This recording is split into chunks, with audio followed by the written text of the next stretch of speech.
have a sweet tooth? Are sweets hard for you to pass up? Do you use artificial sweeteners to satisfy your sweet cravings? Well, you're not alone. Many people, including myself, other women, and athletes use artificial sweeteners to help maintain their weight or to lose weight, not realizing the health risks that are associated to what they're putting in their bodies. Today, I'm going to tell you about the types of artificial sugars and health risks associated to each one. I'm going to give you some alternatives to the artificial sugars and the solution to the use of artificial sweeteners.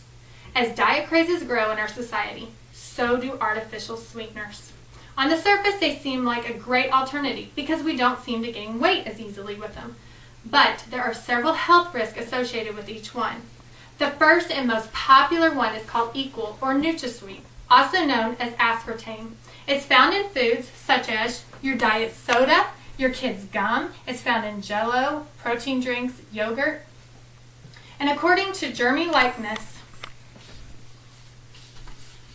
even though there is no conclusive formal documented cases of adverse health risk, many people have complained about headaches, seizures, dizziness, tremors, migraines, memory loss, slurring of speech, confusion, fatigue, depression, nausea, and even Parkinson's disease has been associated with aspartame. And the second we are very familiar with is called Sweet and Low, also known as saccharin or dextrose. And we find that in the little pink packet at the restaurants that we sweeten our iced tea with. The side effects include blurred vision, nausea, back pain, and blood clots. It's found in foods such as your kids' favorite cereal, their potato chips, their gum, even the 100-calorie packs have it in there. According to the National Cancer Institute, studies of saccharin are found to cause cancer in tumors in laboratory animals. However, has not provided clear evidence of association with cancer in humans. Do you want to take the chance of being one of the humans to provide the evidence needed? I know I sure don't. The third fastest growing new artificial sweetener is called Splenda or sucralose. It's made from a real sugar that our body does not recognize as sugar or as food. It has 18 chemicals used to synthesize sucralose that our bodies don't recognize as food, and it tries to digest as unrecognized food. And so we end up absorbing the chlorinated molecules of Splenda.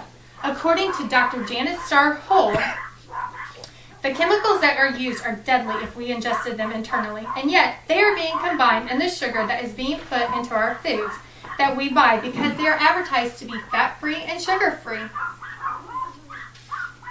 It is found in foods such as your Diet Right, your yogurt, cookies, sugar-free candies, and you can even buy it in sugar form that you can bake with.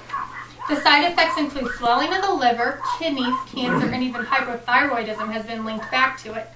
And 40% shrinkage of the thymus gland has been associated as well, including all of the side effects that I mentioned with aspartame. So, you're probably wondering what you can do to change the way you eat without giving up your favorite sweet treats, right? You should know that sugar substitutes don't have to be artificial. There is another way. First, natural and organic sugars, meaning coming from nature, not chemically manufactured, no pesticides, and minimally processed.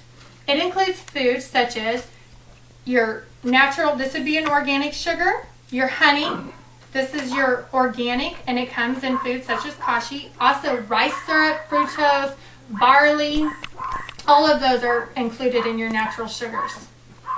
You can substitute it in your baked goods. You can bake with it. You can make your cookies and your cakes and your favorite treats with it, so that way you can still have what you love.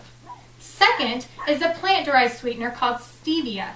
It's an herbal extract that comes from the leaves in Paraguay. It's a natural sweetener with 0 calories, 0 carbs, and 0 fats. According to Jeremy Likeness, it does not impact blood sugar and has been used for over 1,500 years by the Guarani Indians of Paraguay and for many years in Japan. They're even putting it in their diet soda right now and their candies instead of aspartame. It seems to be the best substitute if you have type 2 diabetes, if you've suffered from cancer, or you just need to control your weight. And according to Pat Dundas, after discovering she had cancer, her doctor advised her to only use stevia or nectar to replace her table sugars. This is what stevia looks like. You can get it in a little blue packets. It also comes in a box.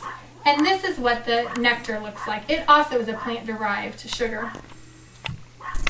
Third, for those of you who really are excited about making a change, you can buy a juicer and juice your own fruit. The juice that comes from it is going to be sweet. It's going to be full of nutrients, enzymes, vitamins, and minerals. And it comes from the purest form available, so it's easy for our bodies to digest. You can use the fresh fruit and vegetables consist of what we call a good carb or a complex carb, which means that our bodies, they process it a lot slower so it doesn't get into our bloodstream as fast. You can substitute the juice and put it into your oatmeal for breakfast. You can put it in there. You can put it in your tea or also just put it in your yogurt to sweeten your yogurt.